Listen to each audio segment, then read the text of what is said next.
Sup Shredders, my name is Logan, aka Spiderhands, and welcome to an SP Reacts, where today we're going to be checking out a track from an act named Billy Wonka West, titled Rollin with the Punches. And if we switch over to here, we have ourselves the art for the Night Owl EP, which I believe this track is off, and we've got this on YouTube, and we're going to listen through this track from start to finish, and we're going to hear what we think. Let's go, let's do it.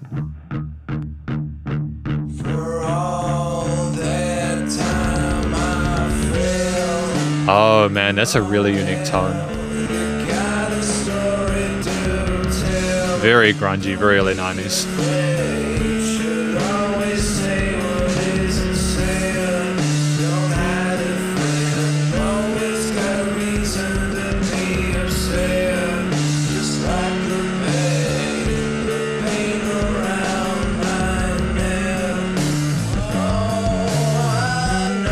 Is that a distorted bass?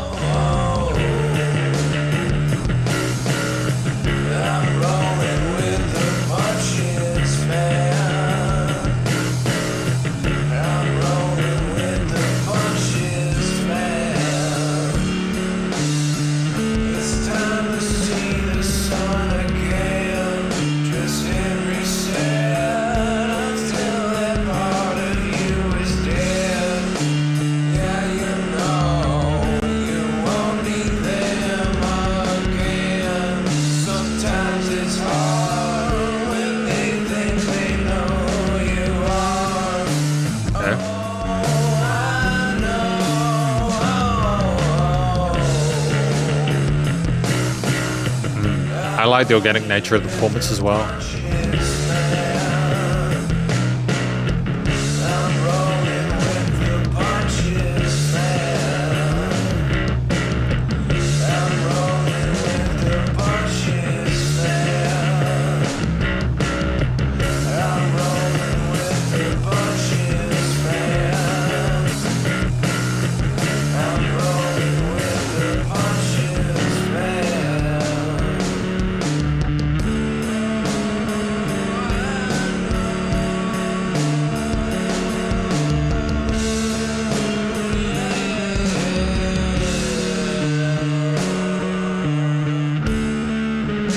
The up-tempo feel is really intriguing.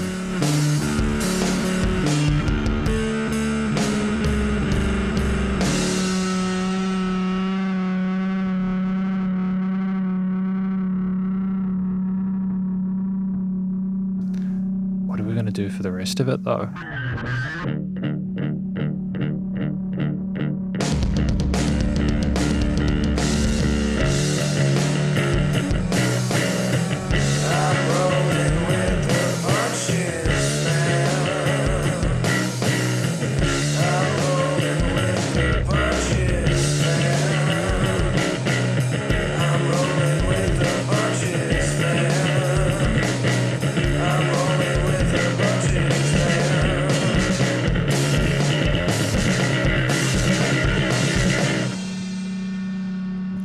This was fantastic.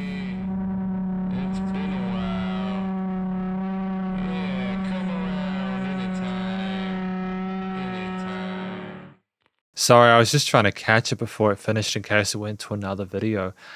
This is a special song. We're going to talk about this track though more in the conclusion. Because welcome to the conclusion of my review of this track from an act named Billy Wonka West, titled Rolling with the Punches, off of the Night Owl EP. Now, first of all, what do I think this track is about? I think this song is about someone who is sort of discussing having to like roll with the punches within life, dealing with people who don't know you, making assumptions, etc., having to sort of like deal with the struggles that we might face on a day-to-day basis, trying to make light of it, trying to sort of like push yourself through. The way that it's sung has this kind of grittiness and kind of angst and strain to it that almost simultaneously sort of sounds conversational in a way. And it's a really interesting way of discussing this with the listener. It's done in a way which is musical and melodious. And I appreciate the fact that it's got a sense of, it seems like it's sort of grounded in the sense that it's not trying to be too intense or obtuse or whatever. It's trying to communicate that it knows that it's going through some stuff but that they're just trying to sort of work out the kinks. And honestly, I feel like that kind of that amalgam, that mixture of different feelings and interpretations makes sense for the subject matter. That actually, the more I think about it, yeah, it's difficult to sort of maybe even come to terms with the fact that you might have to roll with the punches, let alone to do so. It's the effect on the vocals there. We almost sound like we were double tracking it, or we had like a kind of a repeater on it, or something like that. There add a lot of size and heft to itself within the mix, which I think was a smart decision there. With how intense the mix was, with the predominant sort of like drum and sort of distorted bass focus, it was just very, very good.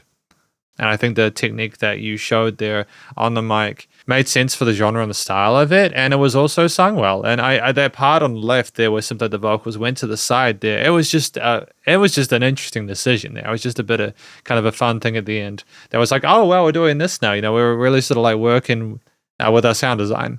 At 3 minutes 18, I feel like this track is incredibly well fleshed out.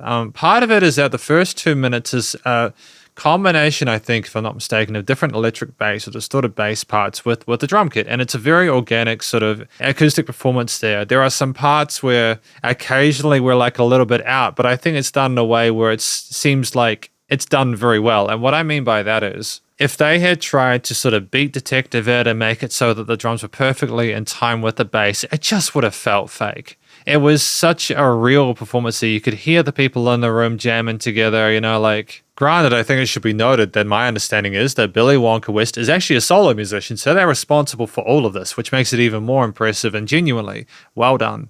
But just knowing that, it's difficult to even accompany yourself on another instrument. There's a lot of skill and patience involved, not just in being able to actually play these individual instruments, but also to play them in time with each other. Even if you're recording that, you'd have to record them separately usually, but just the courage and the gumption to record acoustic drums, I think exactly what this track needed. It needed, again, to sound real, and I appreciate that we didn't try to sort of polish or sterilize it or sort of do anything more than simply have a performance that was believable and sounded dope. And I appreciate the fact that we didn't just stick to that same tempo for a lot of it. Granted, we were comfortable with the main four, sort of our quarter eighth, triplets, and 16s, both in terms of our performance on the kit with the snare kicks and cymbals, as well as sort of various tom fills there. And the bass guitar itself was very colorful and fragrant there. It explored the mid-range really neatly, as well as going a little bit lower when it needed to. Granted, it also could have been like a baritone guitar or something like that, I'm not sure. But either way, it just had this thickness and fullness to the tone there that really did allow it to accompany the vocals underneath very, very well. They complemented each other. And it was quite a tight mix, so I don't think you could have necessarily have fit too much more in here without oversaturating the piece. There was already a bit of sort of analog distortion in the mastering chain that I think was done on purpose. I'm going to talk about why I appreciate that in a moment. But it's because I think it works well for the style that we're doing there. It doesn't, again, it sounds like it's got that almost kind of garage recording kind of vibe to it, but it also makes it sort of seem more like the person is in their home kind of dealing with having to punch it out or roll with the punches. But sometimes I'll think, okay, so at the 2 minute mark, we need to maybe establish a new theme or a new direction, even though we did have several different ideas or concepts or riffs as we went throughout the track where the vocals complemented neatly on top. And the bass and drums had a wonderful sense of unity when they were together and knew how to sort of split apart and come back. But it was also at the end where we kind of had that kind of chugging. We had things slow down. Things came to a close. There was a phenomenal amount of dynamic range within this track, And then we had that part at the end where we started to speed up, rolling with the punches and things speed up. And we kind of felt ourselves building and going faster and faster and faster. And it was just a fun idea, almost like we were having to get faster and faster at dodging those punches, at kind of rolling with the difficulties as they kept piling on, becoming more proficient at dealing with that kind of BS. And so I think it was just smart. It was just a really creative decision there performatively that I think paid off.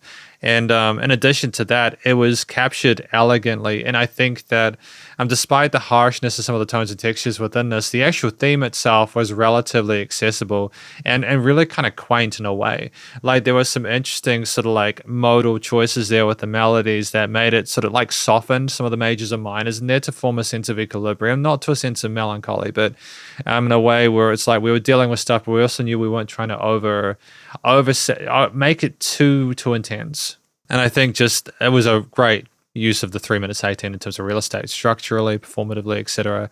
In terms of studio production, the final part of this analysis, it's a track where clearly it's not trying to be too clean sounding. You've got the vocals, that sort of bass, and the drums, and they come together and they perpetuate and they create this wonderful sense of arrangement. How things are niched within the free spectrum is incredibly well done. There's no weird resonant frequencies. There again, there is distortion. There's a bit of kind of like clashiness, a bit of analog acoustic distortion, or analog distortion, the recording actual from the meters being pushed maybe, but it's huge. Or it could have been simply a design decision or like a pre-disc thing where they did that and I'm not sure, but either way, in terms of the actual EQing, it was fantastic. The panning of things in the stereo field was phenomenal as well. Really satisfied with how things were leveled there. That was very, very good.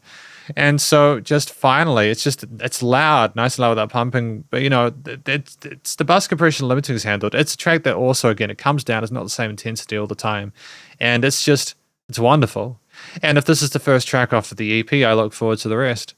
Because thank you for watching my review of this track from an actor named Billy Wonka West, titled Rollin' with the Punches off of the Night Owl EP, should I say, and hopefully you enjoyed it. If you did, please go show them some love via the various social medias and the YouTube page, and stay cool and stay safe, and please remember to support your local musicians and artists at this point in time, as you need the help more than ever with all the crazy stuff going on in the world, and I will catch you in the next SB Reacts. Spiderhands out.